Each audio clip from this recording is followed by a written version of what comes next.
Good evening and salutations, my GH fans. You know, by the expression of my face, you can already tell. You can already tell the first characters I'm going to be sitting there talking about, and of course, that is Olivia. You know, she has been working my last nerves, and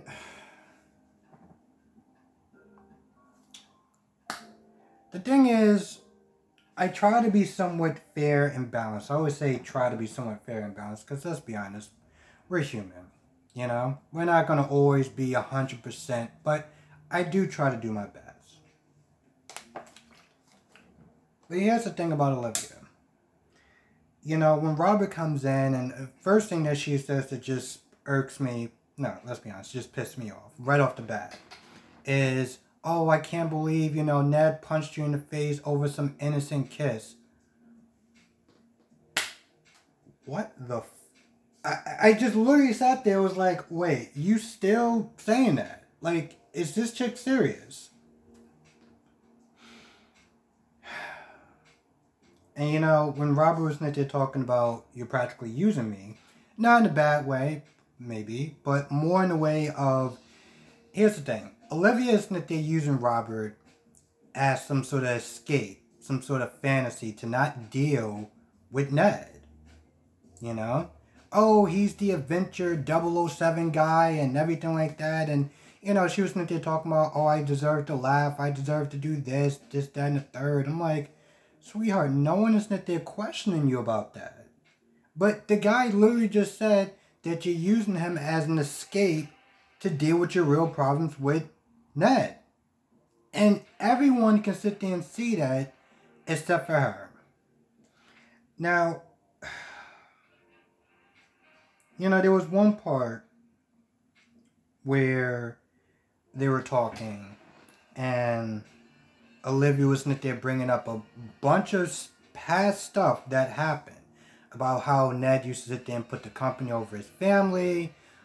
She felt, because here's the thing, she was like, she felt alone and hold on, let me look at my notes. I don't exactly remember the term that she used, but she was like, she felt alone.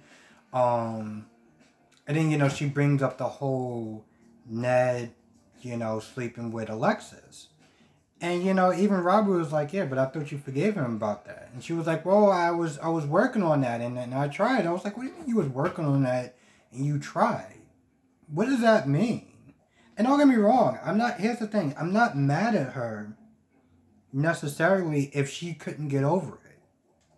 But what this really comes down to is that she's bringing up all this past stuff, including the whole, you know, being defensive about Leo's status, you know, about like, is he on the spectrum or not? She's using all this past transgressions to, you know, justify her anger and her reason for wanting a divorce. And that's what it generally comes down to. And it was one of those things where it's like, and you know, even when Robert was like, you know, because I think somebody else in the comment section was saying that she's scared. And, you know, when Robert was saying that, you know, like, you're doing all this because you're reacting out of fear. You know? Even a whole, is Leo on the spectrum or not? You know, you're reacting to this whole thing out of fear. And, you know, on the other side of town, you got Brooklyn that's practically like, oh, you should fight for your marriage and you don't want to sit there and just let her go, do you? And I'm just like, yes. Yes, he does. He wants to let that chick go. Okay? You know what I was going to sit there and say that as a replacement of that. But no. He wants to let her go because he wants to not have a headache anymore and deal with all of her crap. Now, you know, somebody suggested that maybe they should sit there and do counseling or marriage counseling or whatever. And I could have swore, I think either Ned said that at one point or not, at some point or not. But, you know, she's not there trying to rile him out the fight. And Snit there saying, well, you know, you got to listen instead of take action. And, you know, it's just one of those things where it's like, at the end of the day, I think there's only so much talking, so much crap. You know what I'm saying? So much talking that they could sit there and do before enough is enough. You know? And she's clearly not going to sit there and bother to listen to reason or anything like that. And I don't even, at this point, I don't even think that she even really cares about, you know, going to see, you know, couples therapy or anything like that. She just seems like she's just reacting out of anger and fear. And this is just, all right, cool, let's just get a divorce. This one I have to sit there and deal with him not taking my side. Because to be honest, I didn't think there was a side except for to try to do right by Leo. But according to her, there's a side. The thing is, I'm really trying to be somewhat sympathetic towards her. But she's reacting, you know, here's the thing. Everyone gets angry and they get mad. Everyone has bad days, okay? I'm just going to say it this way. Everyone has bad days. But how you choose to deal with it, you know, is what matters, you know? I could be having a bad day and I go in the store and I you know, flip out at the cashier. That's bad on me. Yeah, I was having a bad day and, you know, they don't know what kind of emotions I was going through, or they said a joke or whatever that, you know, hit a little too close to home or whatever. And I snapped and I reacted to it. I'm still wrong for doing that. Because there's better ways to sit there dealing with your anger. You know, she's reacting out of fear. She's you know, she doesn't know, you know, I think deep down inside she knows that there might be something off. But she doesn't want to sit there and admit it. You know, and she's nervous, she's scared. But how she's choosing to react about it is what is bothering me. You know, same thing with stress. You know, everyone has stress. It's how you deal with that.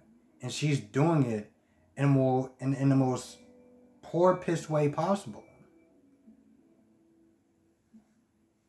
I just...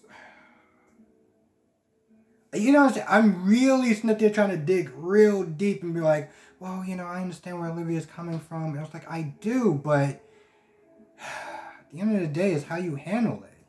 And yeah, when Ned walks in, see them hugging or whatever, he doesn't even sit there and react to it. He's like, yo, listen, here's this, you know, the exhibit, whatever, towards, I don't know, something with animals,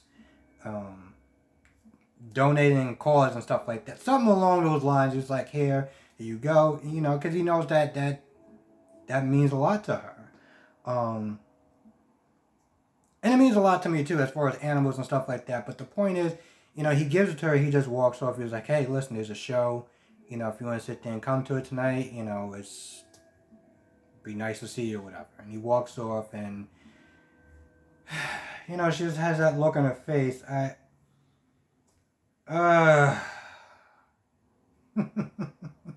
Here's the thing. I have no problem being a dick, but I know that she's in pain. And it's not that I'm sitting there trying to kick her when she's down, but I can't sit there and be like, well, I understand where you're coming from. You know, it sucks, and I get it. It's just like I can't do it. I don't have it in me because she's a grown adult, and she's handling this whole thing in such a... Anyway, I'm really done with talking about her. I really am. I feel like the less I say, the better at this point, because it is just... It's not going to go well.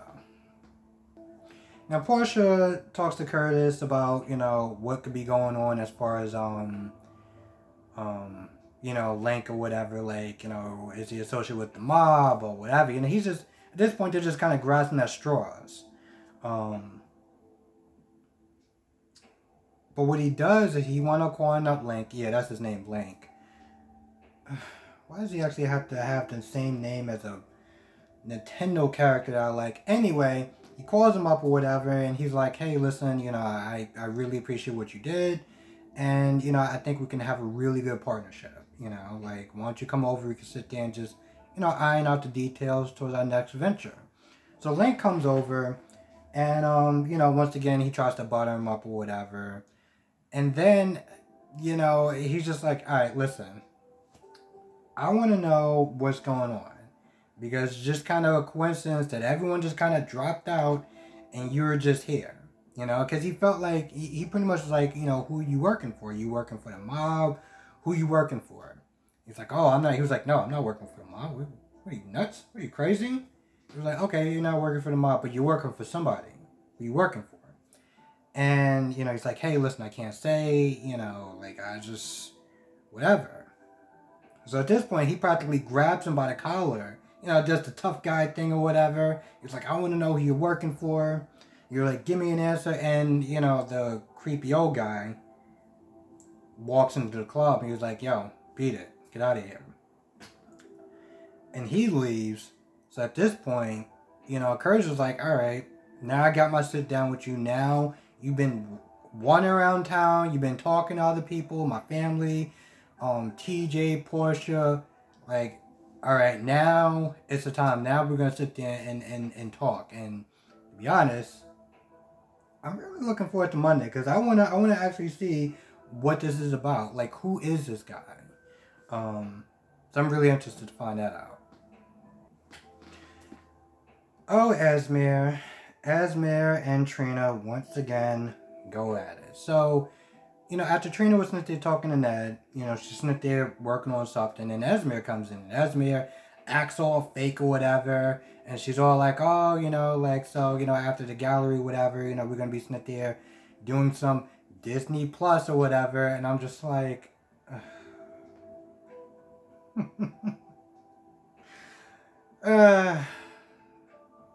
listen, I'm a Disney. It's weird. I'm a Disney fan just like everyone else, and I love Disney because Marvel. But I just love how, you know, because Disney owns ABC, every time, you know, like even during Halloween, somebody dresses up as Captain Marvel or something like that. I'm just like, I don't know what to say about that. I don't know if I should just be mad, just be like, yep, typical Disney, just to make sure that, you know, people know that they are running the show. Anyway, so they both talk about Disney Plus or whatever, and, you know, Esmer's being fake or whatever. Then they bring up Spencer. And at this point, that's when things get a little, psycho. Because, you know, pretty much Esmer is like, yo, listen, did you tell him, you know, because she's upset about the fact that, you know, Spencer kind of told, you know, his dad to, you know, screw him and screw the money or whatever and just kind of just, you know, live as an average Joe. So he, you know, she wanted to know, like, did Trina have anything to do with that? And at this point, more or less, Esmer's like, listen, at first she's like, yo, listen, are you trying to steal my boyfriend? I'm like, what the hell is wrong with you? And by the way, towards the end, in case I forget, she gets so angry talking to Trina that when she leaves, she looks at her hands because she's like balling up her fist, and she looks at her hands, she sees blood, you know, on her palms. And I'm like, yo, this chick is dangerous. Okay, this woman is dangerous because she is a manipulator. She is the perfect, you know what I'm saying? Like, you could just tell she's the type of person that will start a fight and be very quick to sit there and act like the victim, you know? And she'll do it in, like, the worst sort of way where it's just like, like, really? But, you know, after that, you know, because Trina's like, yo, listen, I'm just, you know, like, we're just friends. And she practically is like, yo, kick rocks. But she does sit there and tell Trina, listen, I want you to be friends with him, you know? She pretty much just kind of makes it clear, like, yo, listen, if y'all hang out, y'all talk about whatever, if you feel like it's something that I should be talking about him with it, to him, you just need to stop that conversation. So at this point, Trina's like, listen, I'm going to sit there and be friends with whoever I want, and anyone that wants, you know, anyone that needs advice, I'm going to give it to him, and that's the end of that. You know, she's not going to sit there and back down or whatever. So, more or less, Trina goes back to what she's doing. Like I said before, Esme checks her palms because she's been balling her fist like probably the entire time, and you see, like practically blood, coming from her palms. So I'm like, yo, here's the thing. I give it, Jay's timetable. I give it maybe about 2 months before Esme hurts someone like, physically. I don't know if she tries to hurt Trina and she gets, Jocelyn caught in the middle or Spencer, but she's gonna hurt somebody.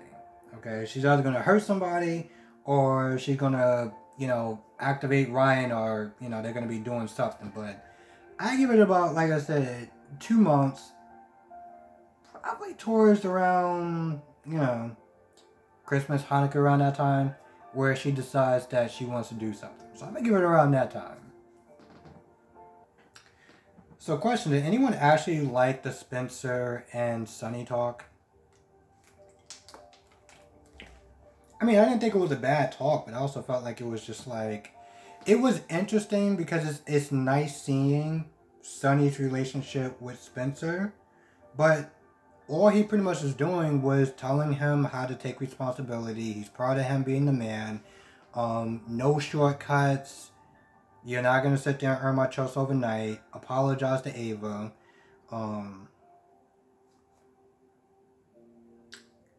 That was about it, more or less. I mean, Spencer was going to call it, just kind of just give in, but he didn't want to sit there and do it because he got advice from a good friend.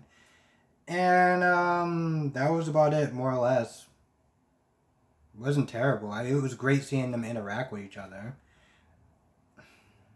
So I'll say that. I don't know. I guess sometimes, like, when you have some of these talks where it's like it doesn't really go anywhere, it doesn't really move the storyline, it doesn't really move the characters forward really too much. It's like, alright, it wasn't terrible, but it's like it didn't really do much except for just kind of move the clock along. Now, one of the things that was interesting was after talking to Brooklyn, Gladys just kind of just standing, just, hanging out or whatever. And, Sunny kind of reminded her, like, yo, listen, I wasn't cool with you telling Cyrus about Dev's status. And, Gladys was like, oh, just something that just kind of slipped my mind. And, I'm like, you stupid dingbat, But, honestly, tell you the truth, I'm not going to lie. Here's the thing. And now I'm sitting there thinking about this. He didn't react like the old Sunny. I don't mean like really angry, like yelling and screaming and stuff like that, but like he just kind of just heard her, heard what she said and was just like, Brooklyn, bring Barely over sometime. And just kind of walks off. And I'm like, if this was like 2007, 2009, 2005, okay? That conversation would have went a lot different. So I don't know if that's a good thing or a bad thing. I mean, I expected him to be a little more angrier, like just a tiny bit more angry. All he did was just like, yeah, I ain't like what you did about out and dead, Dev status. I'm just like, that's it, bro. I mean, it's cool for your blood pressure and everything like that, but like really, that's so you're gonna sit there and say, like, okay. Now Gladys.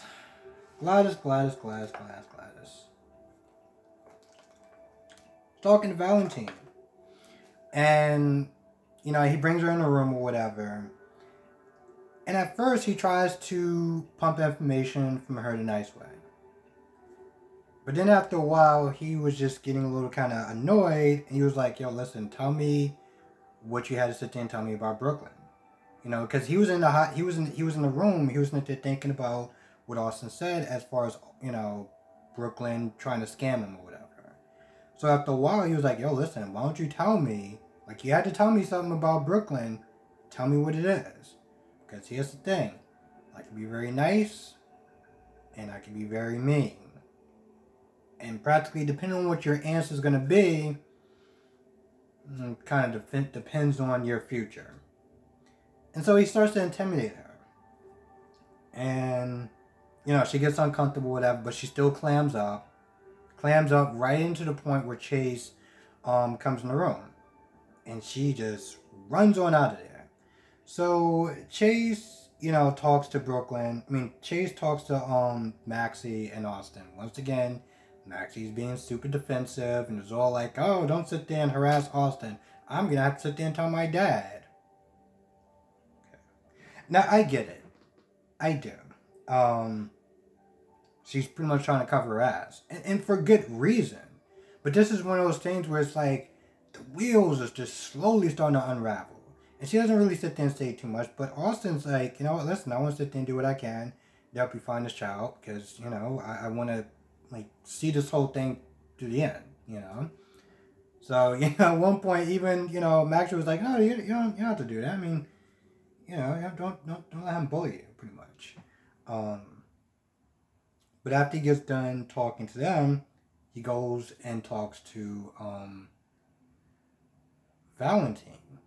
Now, I'm not gonna lie, I don't remember the whole crib thing or whatever, but pretty much Valentine must have said something about this whole crib and the parts or whatever, and how stuff, you know, he said something about the crib and how he was upset that, you know, I guess he wanted to sit there and make sure that she was going to be, you know, give birth or whatever, and like she didn't have to do it alone. Whatever he said, Chase is like, it got him more suspicious, and at this point, it got him more ramped up to really sit there and be motivated to find out what's going on with Bailey. So after Chase leaves, he talks to Yuri. He's like, yo, listen, I need to sit there and follow her. Like, you need to follow her at all points in time. Don't let her give you the slip. Don't none of that shenanigan crap, okay? And this is to keep, you know, make sure that Bailey's safe. So I think it's one of those things where it's like, and I hate to sit there and say this once again, but I feel like if they didn't have such a large cast that they always throw out every time, I feel like this whole Brooklyn, Valentine, the baby and stuff like that will come out a lot sooner. But they gotta sit there and juggle so many parts that it's just like, I enjoy it. I've been enjoying it since 2000. We'll just sit there and say 2000. But it's one of those things where it's like, it's starting to move along now, but like, how long was it since this whole baby switch started? Like, does anyone even remember? I think it was like, was it sometime last year? Or was it sometime this year? I don't even remember. This is exactly what I'm sitting there talking about when I'm like, what is this whole baby, like, crib or whatever? What does that have to do with it? And I know it has something to do, but it's been so long that I'm just like, you know, I'm like, oh, also, when Brooklyn was there talking to Gladys, you know, wanted to make sure that she kept her mouth shut or whatever, she was like, hey, listen, you don't want to sit there and get Polly upset. And so, you know, Gladys leaves and she goes in Kelly's, and Chase is like, who's Polly? I'm kind of standing just like, bro, what are you doing? Why are you eavesdropping for? Sometimes I don't normally usually take Brooklyn's side, but Brooklyn was like, what the hell? What's going on? So, you know, he starts talking about the investigation and getting, you know, as far as looking into Bailey. Luis.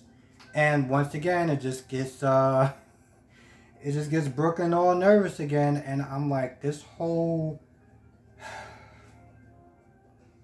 thing has gotten so out of hand. So out of hand. Now, granted, 1 second. It makes for great storytelling. It really does. As far as the drama and stuff like that, and just watching the wheels just slowly start to disintegrate off the bus. But, you know, you kind of sit there and look at it, and it's like, I mean, it sucks for Maxie more because Peter is out there. But I guess it's just one of those things where it's like, they did what they thought was best at the time. I mean, yeah, hindsight is 20/20. They could have just did things so differently They could have looped Valentine in, you know, but this is the way that they went about it. And I have a feeling that at some point Valentine is going to find out, and the question is, what is Valentine going to do? What is Valentine going to do when he finds out? I mean, this is after he goes ballistic. After he goes ballistic, after he practically wants to kill Brooklyn and Maxie, is he still going to sit there and help them? Because, anger is a powerful thing. But, at the end of the day, he's a parent, And I feel like, I'm imagining, but once you become a parent, you wouldn't help out your worst enemy in the world. But if it comes towards their child, then it's an entirely different matter. So I'm sitting there wondering where he put aside his anger to help Maxie and her baby. That's really going to be the question.